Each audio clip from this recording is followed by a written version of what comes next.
the road.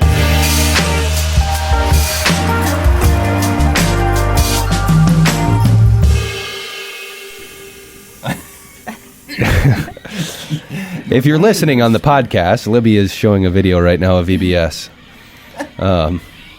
Yeah, the storyline there is Mallory and Austin Steck, who is the one I'm chasing in that video, are two of the early Christians in Rome, because VBS is Rome theme.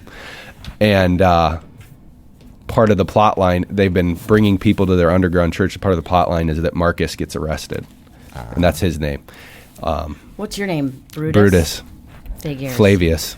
Tradition. Brutus. Anyway. Yeah, but VBS has been so fun around the building this week. I was actually grateful that the set was up on. Did you know that on Sunday? No, Rod talked to Kelly, and she's like, "Could we just leave it up?" And Rod's like, "Definitely." I think it's fantastic because if you're not in that age, you probably don't even realize what's going on. Yeah, I mean, and typically they set up like after Sunday's service, but it's so much to get set up so quickly, and so just the fact that they could leave it up for a little bit, and Kelly.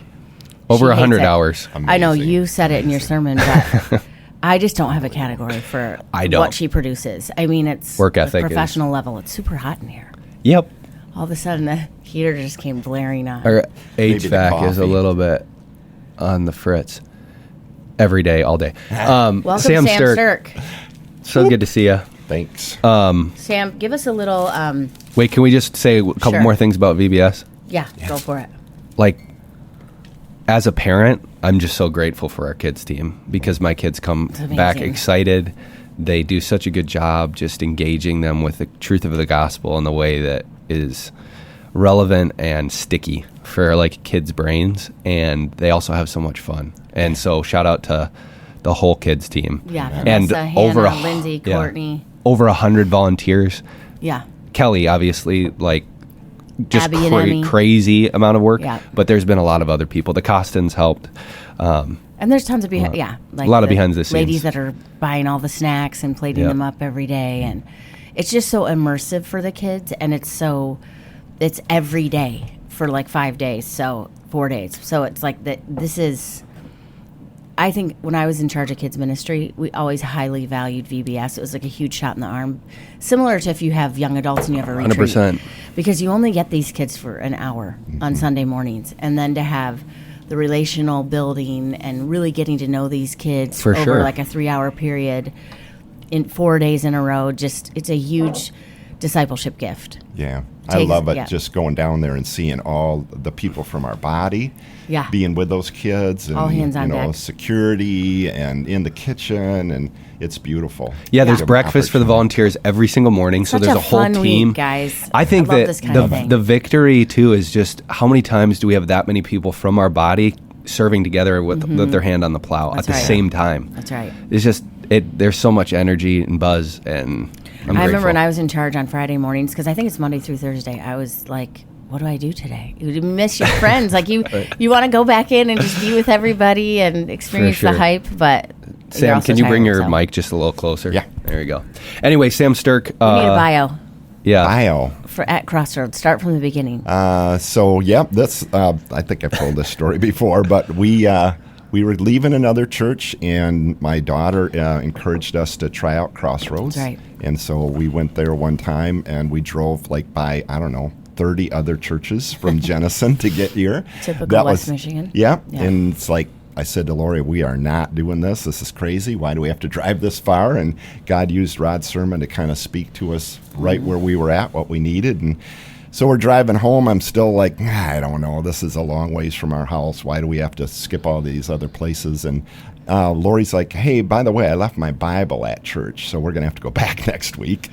So we went back the next week, and again, God just kind of used that message to really touch our heart where we were at in our journey at that time. And it's like, okay, I guess we're at Crossroads. So that's probably, 14 years ago or so. Yeah. 14 years. So, yeah. And I know you won't want to do this, but can you just tell us a little bit about what you've done, like your involvement in the leadership at Crossroads here? So you've been an elder for how many years? A couple times. So we changed it from 3 years to 4 years. So I think 7 years, something like that. Okay. So, but yeah, just love. Were you ever chair?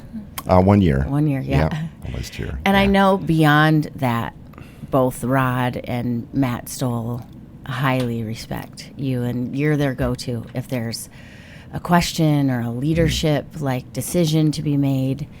You are highly respected, Sam. I love those guys. They're just and they love you. Joy in my life for sure. And it's an honor to have you at the table. Thanks. Yeah.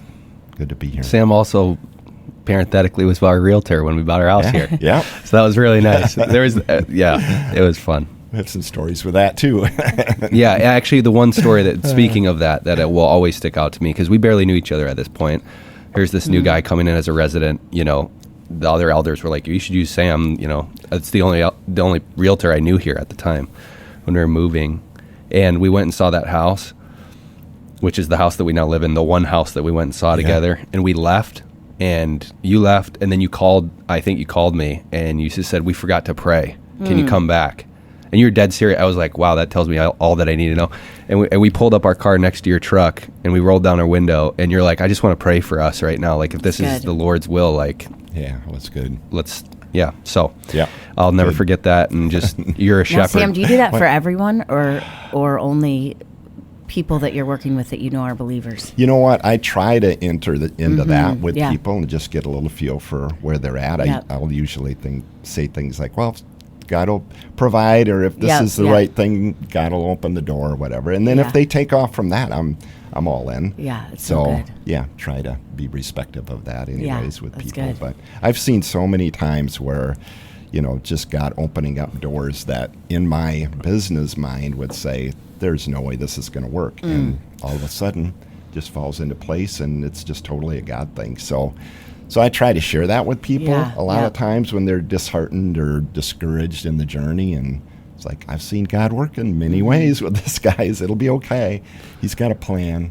So for sure. Anyway. And that can be such a stressful but exciting piece of people's lives. Our homes really matter. They're where we raise our kids. They're where we gather.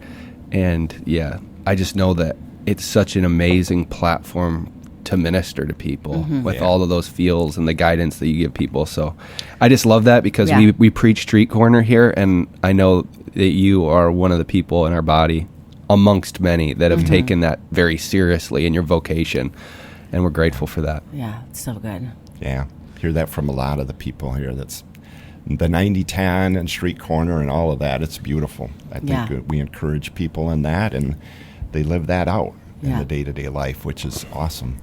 So, Sam, what are you thinking about Isaiah? Wow. Like in the series? I'm thinking, who would want to be this guy? Yeah, exactly. Right? It's like, hey, my wife and I will often tease each other about the word winsome. That we're, I think your dad, Libby, had a sermon one time and encouraged us to be winsome. Yeah. Right? I'm like, well. To win some. Yeah. I don't think Isaiah would fit into the category of winsome. For sure. But he had a call on his life, and he was faithful to God's call, and you see that in so many of the prophets' lives, right? For sure. Man, I wouldn't want to do this, but God had a direct calling and purpose to talk to his people. He desired to want to lead his people, and anyway, so yeah, it's good. For sure. It's a great book. Love it. Yeah, it's a great book to do as a survey. I mean, we could go through every verse. There's so much meat there, but it really cycles through a lot of the same ideas with different language and different pictures and stuff. It's also 66 chapters, so we would be in it for a very long time. But we're hitting the peaks for We've sure. We've done that before. Been in one a long time. We have. Yeah. So you know what? The whole theme of judgment and hope, right? And so. I don't know, to me, that's always hard balance, right? It's a hard balance between judgment and hope. And, we're really good at judgment, or we can really be good at hope. But to find the way God pictures this and presents this is, you're going to get the judgment, but I'm not giving it to you without hope. And you see that, I think, oftentimes in David's writings, too, is like, why am I going through all of this and having just doubts and confusion? But then he comes around and, but I hope in you, God. I know you are the one that's going to walk me through this. That's right. And anyway. Yeah, I was actually reading Habakkuk this morning, and he's wrestling with that, but with the Chaldeans or the Babylonians. And he if you read that book, it's him wrestling. It's such a beautiful book because it's him wrestling with God, and essentially like, why are you allowing these wicked people to continue to prosper? But by the end of the book, there's this beautiful, probably 4-sentence prayer of Habakkuk just going, but I trust you, and I know that you're sovereign. And there is something key about having to preach to our hearts those realities, because it's hard. It's easy to forget. It's easy to believe the lie that God is not who he says that he is when we look at the headlines of our world. But if we start with his character that we know is true, and as we learned in our text this week, that his plans are eternal, and that he writes really long stories. It doesn't make it feel any better, but it kind of grounds us in reality. Yeah. But yeah, judgment and hope are not like two separate things too, but they're they're necessary. They coexist. Because for God to be just, he has to bring down judgment. Yeah. But that's where the gospel is such a beautiful picture of where this whole book is going, because God's going to bring ultimate justice down, but on his son. That's right. So we've been clipping along. The first 12 chapters were God's plans for Judah and Israel, and then he moves and shifts, and a lot of what we skipped in the series, not really skipped, but kind of did a general overview, was him then going around to all of the other surrounding nations and specifically casting his judgment, but then also giving them hope on each of them. And then by the time we get to 24 through 27, it's what scholars call this mini apocalypse, where he pulls back the curtain on this future reality. And one of the things that I mentioned on Sunday, but that really struck me, is there's all this mention of singing and praising God. And then the question becomes, for what? And then we get this prophecy stuck in the middle of all these songs at the middle of chapter 25, which is about this great banquet feast and the swallowing up of death forever. And what's the third image? The wiping away of tears. Yeah. So after you get like a lot of really heavy language for chapter after chapter after chapter, giving intimate details of the wickedness of the world, Isaiah gets this vision, and the vision causes him to worship. And Yeah. So that's kind of where we're, just to situate us in the podcast. I think you started it out, Tryg, with, the verse 1, "O Lord, you are my God. I will exalt you and praise your name, for in perfect faithfulness you've done marvelous things planned long ago." And it's like, how often you break out in praise in the middle of just the worst, the hardest, right? But I think, Isaiah is showing us, like, your faithfulness, God, is what I'm depending on in the middle of this big mess, right? Yeah. That we're in, and this judgment and all the things that are coming. So wouldn't have been, I'd be like what you said on Sunday, I'd be lamenting, right? Yeah. God, why are you doing this? Yeah. I don't understand, and help me understand and show me the truth. But he comes right at it like, you're faithful, God. You have a plan. I know your plan is good, and I'm going to walk in that faithfulness. It's almost like he's preaching to himself a little bit. He is. Because I know David does that as well. And you talked about just a second ago about Habakkuk wrestling, and wrestling is always like an act of intimacy. So I feel like if you're you can't wrestle without touching someone or without caring about what you're wrestling about. So I think sometimes when we come to God and we think, where are you?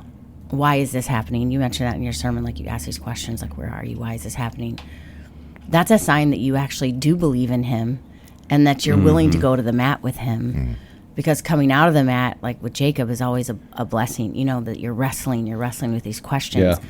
But part of that wrestling we see throughout the biblical example is constantly reminding yourself of who God is and his character, regardless of what you can see, circumstantially. Just kind of elevating your mind to like a higher level, like, God, this is what I see, but you're above this, and this is who you are, and I trust you. Yeah. But the wrestling is a good thing. The wrestling with God in those moments is a good thing. And that's kind of connects to this idea of singing, because, and you could fill this context in better. You want me to sing? Well, no, but fill this context in more than the songs of ascent. Right. Like, why would God's people, every time they would go up to Jerusalem for the feast, sing songs? Yeah. It was a way of reinforcing what they knew to be true. Yeah. In a way. And also, that, it applies here to your text, because it's also when they were singing the Psalms of Ascent as they went up to Jerusalem. You always go up to God's house, the mountain, even if it's not high, or even if you're actually geographically higher, you're always going up to God. So when they would sing these Psalms of Ascent as they would go up to God, it's also filled with anticipation for the meeting that they're going to have with him in that Axis Mundi, that special geographical space where heaven and earth meet. Yeah. But that applies here too. It's like Isaiah's singing in anticipation of this banquet, like the presence of God and what God's going to provide. So I always call it Christian tailgating. In a sense, you're like pre-praising. Yeah. Pre-praising. Pre-praising. You're outside Yes. of the stadium. You're pre-praising. That's great. Yeah. You're about to go in and And that's be in kind the of what presence. we do every time we gather. We're pre-praising. We're That's right. tailgating for the ultimate feast. That's right. Amen. I like that language. Yeah. Here's another thing I wanted to point out that's so interesting about the grammar of this text that actually matters. Sometimes, like, grammar doesn't preach. I didn't talk about this on Sunday, but I was on the cutting room floor. Well, that's what the podcast is for. Yeah. Get gritty. So here's the thing that stuck out to me that I couldn't talk about. There's all this communal language in Isaiah, but now we get to 25, and he uses the personal possessive, and he says, Lord, you are my God. And he'll switch back to the communal language in verse 9, which we didn't get to that. In that day, they will say, surely this is our God.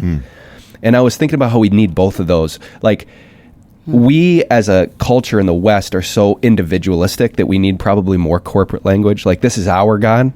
But Isaiah steps back in verse 1 and he says, you are my God. And it makes me think of the disciple John, who was the disciple whom Jesus loved. Like, it seems a little bit cocky sometimes. And you read his gospel account and you're like, who's this disciple that Jesus loved? Oh, he's talking about himself. But he was so assured of the Lord's presence. And I think we need both of those, because in the midst of calamity or Assyria coming in and about to take Judah out, I think it's sometimes easier to think about God caring more generally about the world, but not personally about you. Does that make sense? And for Isaiah to say, in the midst of him taking down the city into a heap of rubble and the foreigner's stronghold, the city no more, which is language of destruction. But he's saying, but you're my personal God. Like, there's this personal relationship here too. It's not just that you're Judah and Israel's God. It is, you are my God. You see what I'm saying? Yeah. I think it's rooted in Isaiah 6. Yeah. Because in order to have that to do what Isaiah's done and to have this continued mindset, you have to have like an anchored call, like a moment where you put a stake in the ground where it was you and God, which we see in Isaiah 6, where he's like, woe is me. And then he says, how long am I going to do this job? You know, he's asking God all these questions about his calling, almost wrestling in that moment. But God just meets him and specifically puts just like a calling on his life and says, this is what you're going to do. This is who you're going to be. So I think you're right. I think both the communal, but then also we have to have those moments with the Lord where we know that he is our God, that he has called us, that he is with us. And that's what puts steel in our spine for these kind of moments when you have to do these difficult things. For sure. I think Rod talked about it in one of his messages about the thin space, in that space where you and God are the closest. I think he talked about it through the garden analogy and all of that. But it's like, those are not, at least for me, I'll say, aren't often. But when you go through them, they are just faith-building, rock-building times, right? To get you through. I mean, it's always the mountaintop versus the valley, right? For sure. We do get those mountaintop experiences that I'm sure Isaiah had. That's what carried him through all the valley experiences, right? That's exactly what our text is. That's exactly right. That's exactly what he's doing. Yeah. Is like we have those, but if we don't remember, we don't look backwards, we can't be confident of his present faithfulness today, which is you have been this God. You have done wonderful things planned long ago. You have done this. Therefore, now present language, strong peoples will honor you because, why? Back again, you have been a refuge for the poor, right? Yeah. So good, remembering who God is and who he's been in your life. Sam, I have a question for you. Okay. Can you tell us about one of those moments in your life where you felt like there was thin space or where God met you in a special way? Yeah, you know what? Years ago, I was involved in a Bible study, and they were wanting me to go into more of a leadership role. And I'm like, I'm not qualified. There's no way. This is not going to work. And so it's like, but I said yes because I felt like God was opening a door anyways. And yeah, the old saying, if you're called, he will provide and he will help you walk through that. And so that was a part of my life where I really felt like God was walking with me because I couldn't do this at all on my own, right? So it was, okay, God's alongside me, walking with me, helping me through the journey. So in life, right, there's so many different times in life where it seems like it's overwhelming, and then God meets you in the midst of it, right? A door is opened, or you get, Lori and I will share devotions in the morning a lot of times, and she'll say something, and during the day, it's like, okay, God, I needed to hear this, right? Yeah. So whatever. So I mean, good, those kind of things where, it's important to be in fellowship and community together. And That's right. Encouraging each other. But so, yeah. That's good. What about you, Tryg? Yeah. Yeah, standing stone moments or looking back. I think I've shared. There's a few. Actually the one that actually relates to you and your story is we had told, this is crazy, but so when we were moving here, we were kind of like praying and wrestling with God, like, are we really? We kind of always said we were never going to move back to West Michigan, and it was nothing against West Michigan. It's just like our lives were rooted in Columbus. We thought we were going to go plant a church in Columbus. And then the Lord kind of started opening doors here. And when we started praying, we were like, okay, we need you to like make this very clear. And my wife got a dream from the Lord, but which I didn't interpret as a dream from the Lord at the time, partly because I've grown up in Pentecostal. I came to faith in Pentecostal circles. There are absolutely beautiful parts of that tradition, and God does speak through dreams. It just can get a little dicey at times. It just can get dicey, and that if people feel then this pressure that if they're not having those experiences, God is absent. So I only preface that to say that we weren't in a season where we were seeking that sort of sign. We were just kind of looking for some basic confirmation. And Mallory had a dream about a number, 437. And at the time we were trying to sell our house. And so she was like, I think this is what we have to sell our house for. And I was like, that's ridiculous. Like, I literally was like, that's ridiculous. But anyway, we didn't end up selling our house for that. That wasn't the number. But we ended up going and seeing this house that you showed us, and we left. And as we're driving back to Columbus back to our house in Columbus after seeing the house, Mallory's mom texts her and says, hey, I'd like you to send me the Zillow link. I'd like to just look at the house that you looked at. And Mallory looks down at the Zillow link and just gasps. And the address was 437 Sly Boulevard, which I just doxed myself on the podcast. Yeah. But there you go. So anyway, no, it's fine. I don't care. Everybody go over to Tryg's house and TP it. Yep. Yeah. Anyway. Help cut trees down. So, but of course we still haven't gotten the house. And then we were like, we feel like we need to do that. And I will just say that the first couple years of being here were difficult at times, particularly because of the new rhythms of living in the city. And we felt called to live in the city. Yep. And with young kids, it can be a little bit chaotic at times. And every single time that we would waver in our hearts, like, and feel the urge to like, well, let's just move. We would be reminded of that moment where the Lord just was like, this is exactly where I want you to be. That's really good. And again, that's not an experience that we had a lot. And I actually, as Mallory's husband, was confrontational about the reality of that being from the Lord. But then when it happened, I couldn't deny it. Yeah.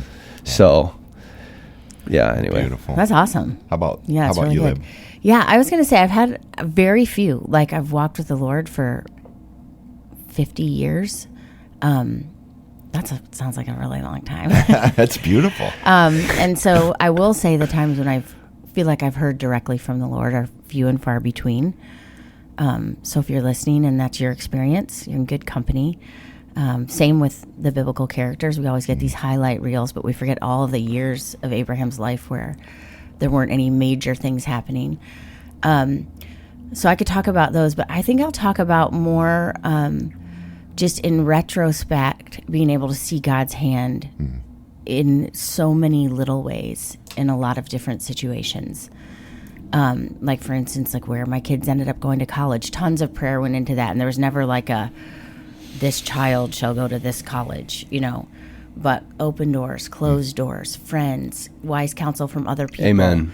And just the way that God has moved that you often don't see unless you're looking in the rearview mirror. Like in the moment, you're like, oh, it just worked out. But then if you really step back and look at your prayers and what was important to you, and you can see the hand of God just gently guiding, almost like bumpers, like go this way, go this way. Cool. The other thing I would say is that just following Rod has been a huge joy in my life. So he's really, people think I'm the adventurous one, but he's actually the more adventurous one. Okay. I'm kind of the legs to things, but he'll be like, let's do a tour to Turkey. So then I'm like, detail. But actually, he's the one that pushes me out of my comfort zone a little bit more and is entrepreneurial and likes change. And so just even his presence in my life, because looking back, I think I said this at a marriage thing that we did here once, but looking back, I'm so glad I said yes to so many things that Rod pushed us towards, whereas I probably would just be more comfortable just maintaining. He's definitely a pusher and a builder. So little things like that, even the gift of Rod in my life, just pushing me forward. So yeah, there's a lot of things. There's a couple highlights, I would say, that are just like word from the Lord, but overall, For sure. in the trajectory of my life, For sure. it's just his faithful guiding and gentleness. I love, Tryg, how in the sermon you had everyone close their eyes. And the thing Well, that that's hit, just, yeah. the thing that hit me the most was he's a gentle shepherd guiding his people. Yeah. And I feel like that's really a lot of what he has been in my life. Cool. So, yeah. I remember a friend, not sure what that was. No, it's just the computer. A friend of mine, when we had our first baby, she's a talented musician. She wrote a song for me, actually, that she sung at the shower. And it was, may the Savior gently lead you, Libby, down this road of having a baby and being a mom. He's here to lighten your load. Like, she just wrote this beautiful song. And that's something that stuck with me. I think in the mundane, like that he's with you, he's guiding you, he's gentle, he's good, he's faithful, he's kind, he's present. All those For things. sure. So, Beautiful. yeah. Well, I can say this, Libby, that I'm very thankful that you're following Rod, because if he was by himself, we'd have trouble. Yeah. Well, he would be doing more. It is not He'd good be for more man to be alone. entrepreneurial. I'm a little bit like, okay, just relax. Yeah, but Let's I've been relax on a these little trips before, and it's like, okay, Libby, where are we going again, right? I mean, that's right. Takes a left turn, and he was supposed to turn right. And Libby's like, over here, For Rod. sure. So without you in his life, he'd have some challenges, Yeah. for sure. So And that's- thank you. There's so much there, too, about just how to discern God's voice in Yeah. your life. Like, you can't do it without being interdependent and interconnected with That's community and your spouse. Like, Yeah. I hear multiple ways that the Lord guided your life through Rod, Yep. and I just shared a story of how God spoke very directly That's to right. my wife Yep. that then put me in a position to even Yeah. be at crossroads. Yeah. But we're one flesh, and so discerning. Yeah, that communal discernment is so important, and that's ultimately the role of a prophet. Yeah. Was they were getting these downloads. That's right, Not everyone discernment. else was getting that download necessarily, but the people had to trust that Yeah.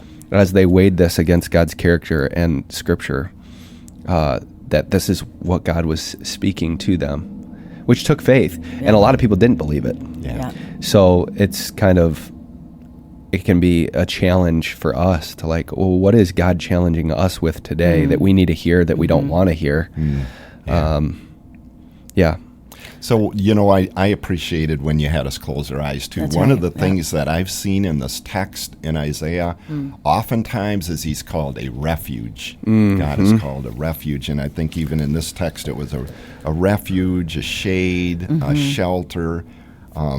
So I don't know, I was just closing my eyes because so many times God's called a refuge by Isaiah. And I think that plays out through the Psalms and all of that. And we probably don't understand as much as they would have in that day, what that looked like, right? Of being in the desert, or right. They didn't have houses and like what we have, and just that he was their protector. He was a place they could abide, place that they could trust God would be with them. So that I kind of play that around in my mind of what that looks like. I feel a little bit like the Jonah story, right? Of like this tree that grows up to protect them from the blast of the heat. Anyways, just kind of that imagery. But then even more of that is like, it seems like Isaiah is constantly telling them, this is what God's like. This is what you should be showing the people around you, right? So that plays back into my life is, okay, am I a refuge for those around me? Am I a protector? Am I, again, I'm certainly not filling God's role, but I'm to, emulate what God looks like to the people around us. That's right. So anyway, that was just that'll come up in Isaiah too. There's a passage that talks about a king will reign in righteousness and rulers will rule in justice. So the king would be Jesus, and the rulers would be us. And it says, and each one will be a shelter from the storm, a shade of a great rock. Because that's you're 100% exactly right. And I think Isaiah, this is one of the things that Israel's in trouble for. Yeah. They're not showing the world what God is like. Right.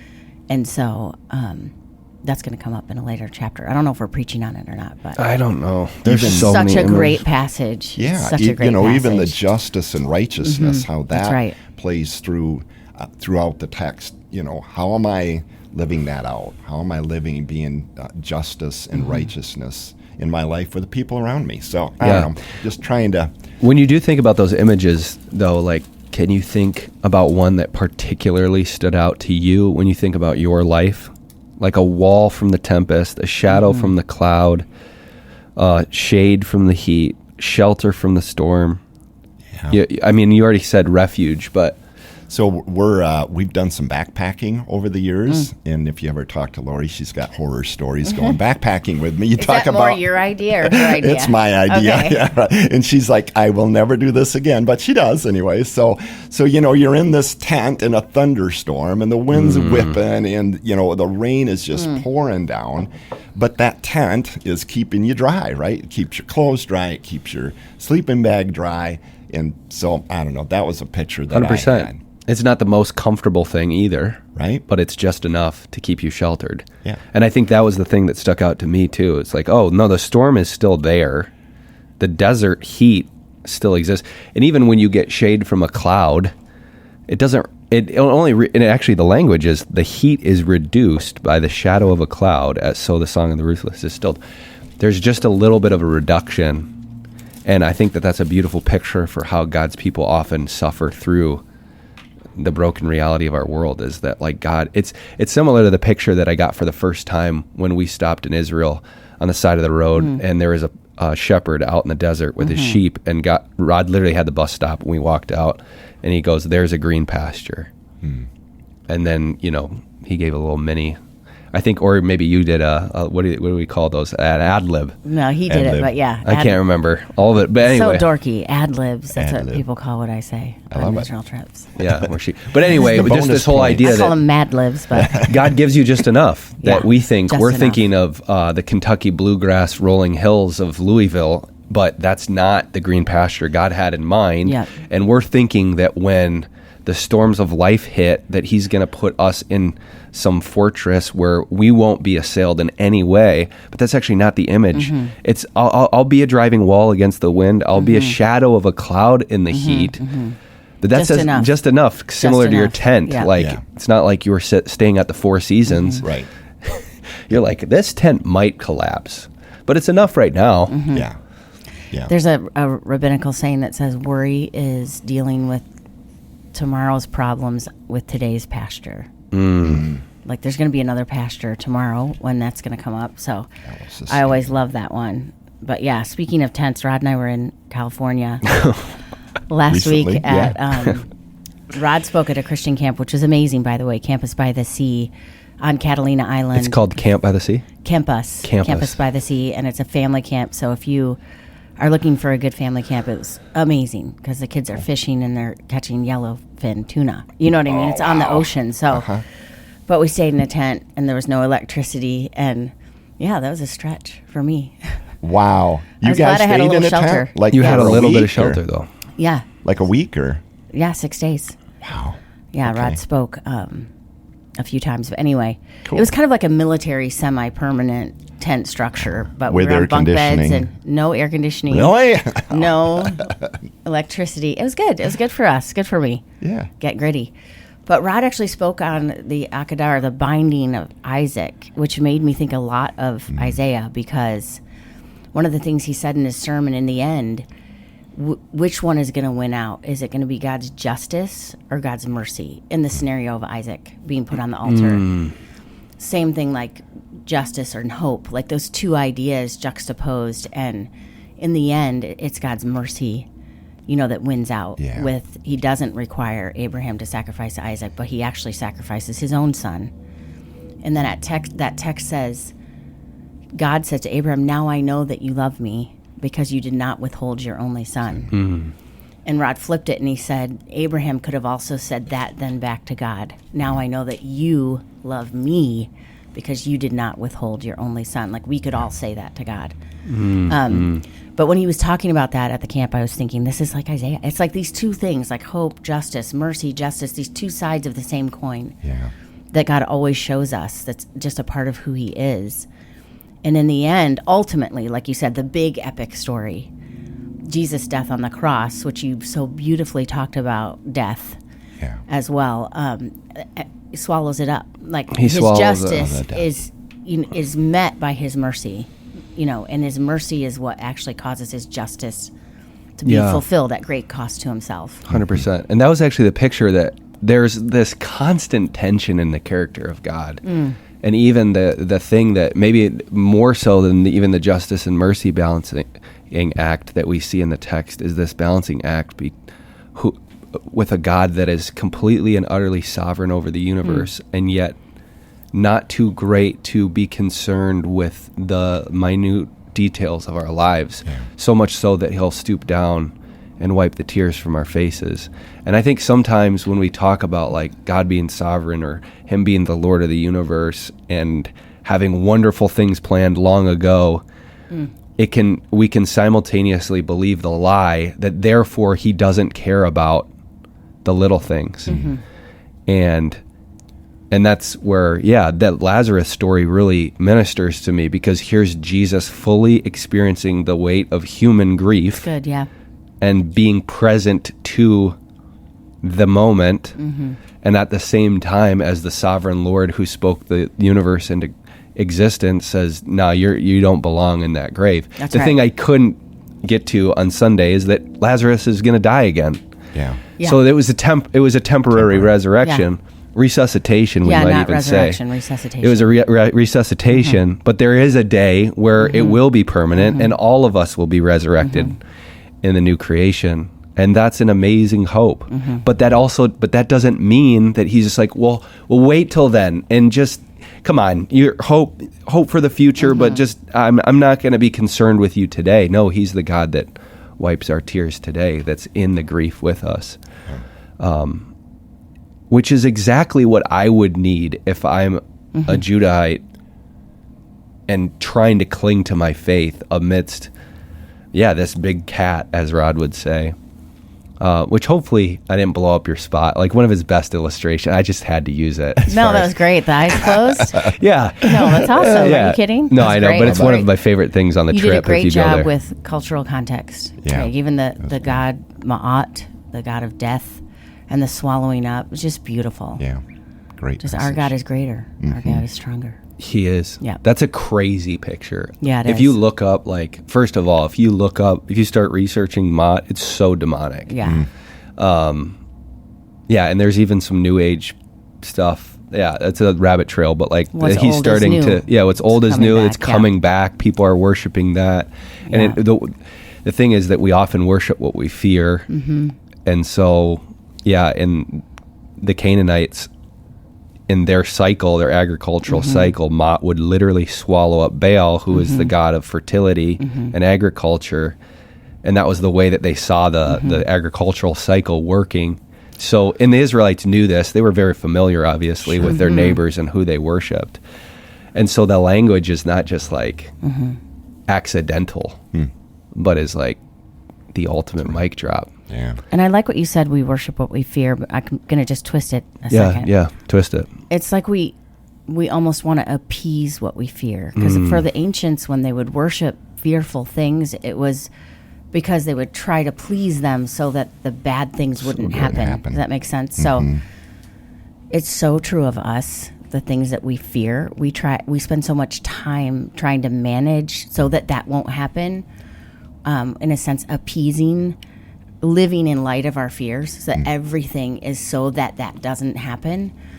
It's its own form of worship. 100%. I mean, they were just very obvious in the fact that they just worshipped is in order to appease this dangerous and scary God that could evoke havoc on their life. Yeah. We're just more like subtle or under the radar, and that's one of Satan's greatest tricks for us in the West, because we have all these blankets of comfort that cause us to lie to ourselves, but really we do the same thing. We just don't call it worship. We don't worship. Attribute it to a God. And one of the verses that speaks to this in our text that I didn't get to was this: not just he'll wipe the tears, but verse 8, he will remove his people's disgrace from all the earth. Death is disgraceful. Yeah. We know that it's disgraceful because we want to avoid it. We don't even like aging, which is why we do everything to remove the process of aging or slow the process of it. We're constantly trying to cover up our disgrace and cover up the disgrace that is death. Yeah. Which is that's a whole nother rabbit trail, but it's like, he's going to remove the most disgraceful thing that can happen to us, which is death. And in the West, we like, Libby, you could probably go on about the beautiful rituals that the Jewish people have surrounding death. They feel it. Yeah. Can you just give us a flavor for, because I feel like we're like, we'll do the funeral. It's an hour, come in, come out, maybe open casket, probably not. And then like, we're done with it. Let's not think about it. We try to hide death as much as we can culturally. But the Jewish people, that wasn't the case. No, the Jewish people are great. And I think that we would benefit from having some of these understood and communally accepted rituals that give a little bit more weight. Like, we do have rituals. We go to a visitation. For sure. We go to a funeral. But really, the Jewish people sit Shiva. And Shiva is just Hebrew for 7. So for 7 days, because there's also a two-sided coin to this, for 7 days, the person or people that have experienced the loss of a loved one will not shower. They will wear literally torn clothing. Like, even like we see that in the text, that they tore their clothes and threw heaped ashes or dirt on their head. They will now tear their clothes. Like, if it's a man with like a button-up shirt, he'll rip his pocket off or tear their clothes. They won't shower. They'll sit in their house for 7 days, and people come and see them. For 7 days, it's a little bit of an open door. But when you come in, you have to sit on the floor. So the person who's grieving sits higher than everybody else, and you're not allowed to speak unless the person who's grieving speaks to you first. So it just eliminates all that need of like, what do I say? What do I say? You know, you're just present. You're just, for 7 days, you're present. And they're expected to fully mourn. They're expected to not shower. They're expected to not eat if they don't want to. They're expected to wail or howl or whatever it takes for this process with their closest loved ones, just present, just with them, so they're not alone.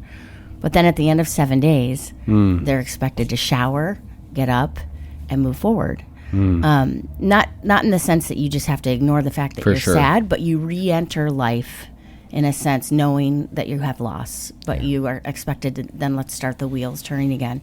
We just don't have that kind of like intimate ritual. We have more of a public ritual that we do, but it's just beautiful. That's Job, right? Yeah, it's Job. It's totally Job. Yeah.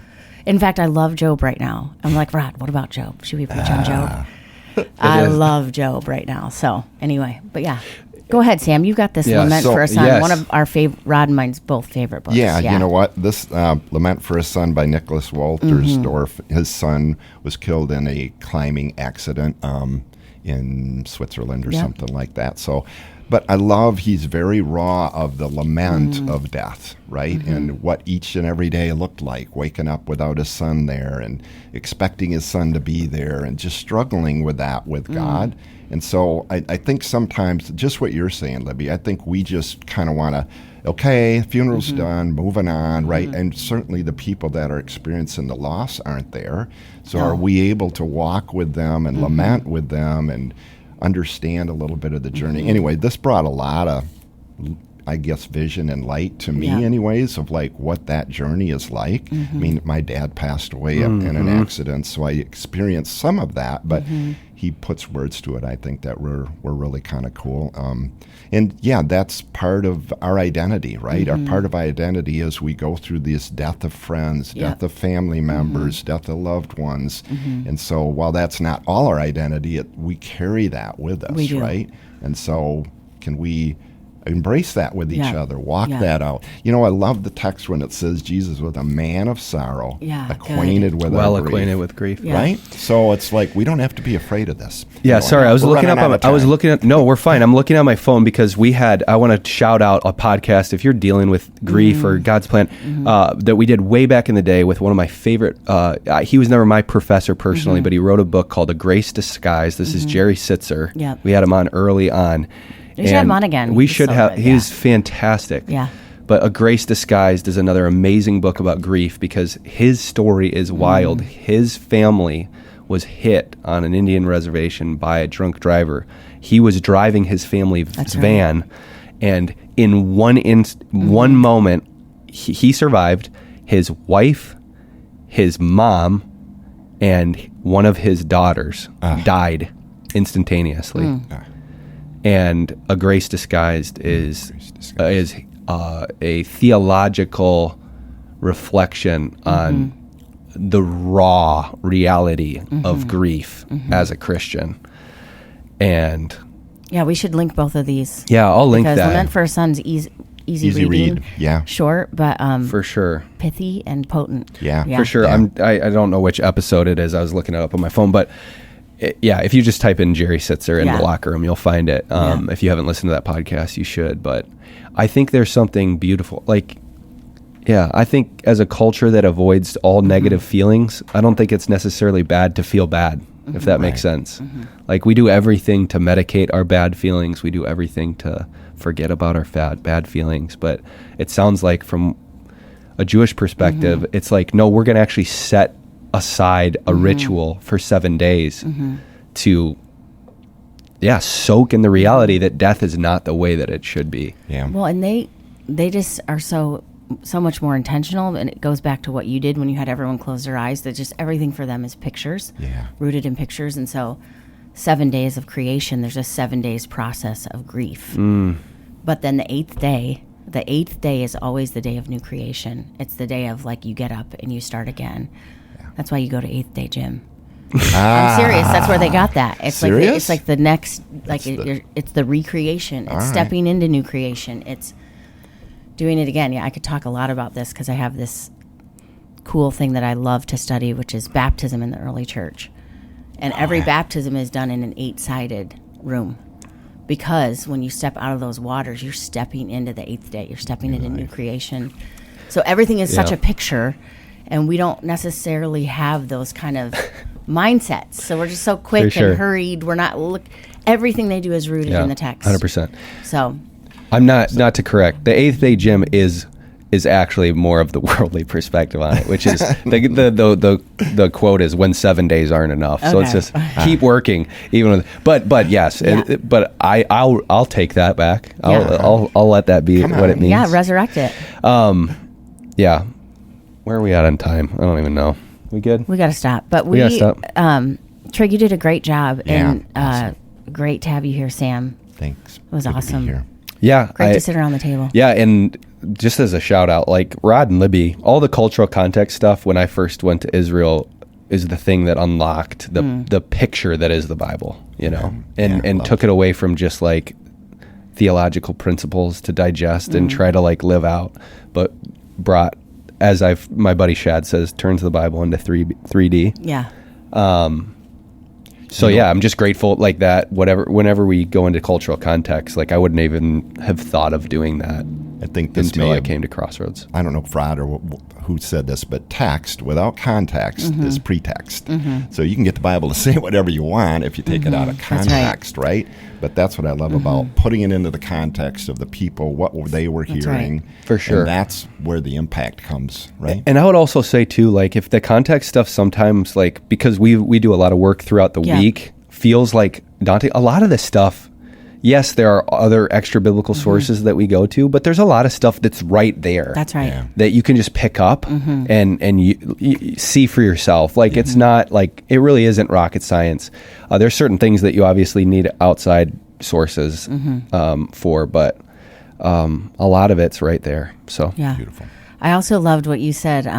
And we quoted the church father that said, "Oh, Gregory of Nyssa." Yeah, he swallowed the fish but forgot there was a hook. Yeah, attached to the bait. That was so good. Oh yeah, the bait. The fish swallowed the hook, and then that was really, really good. So here's what, it's a little humor in this. The thing I thought was the best good news, well, not the best, but anyway, when you talked about the Assyrians having these banquets, and they had 10,000 Canadian geese.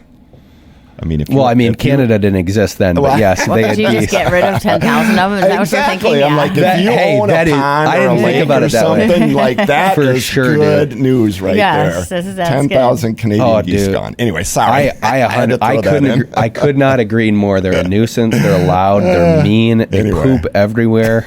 Yeah. So much for our We love spiritual. Canadians, our neighbors to the north, but between the geese and the smoke, fire, the smoke, right. Yeah, can you get it under control? Yeah. What do Canada and California have in common? Uncontrollable wildfires. Shots fired. Anyway, thanks for coming, Sam. Yeah, thanks. Yeah. For Always having me. love having you. And we love you, Crossroads. Have a great week. See ya. Bye. Rock and roll.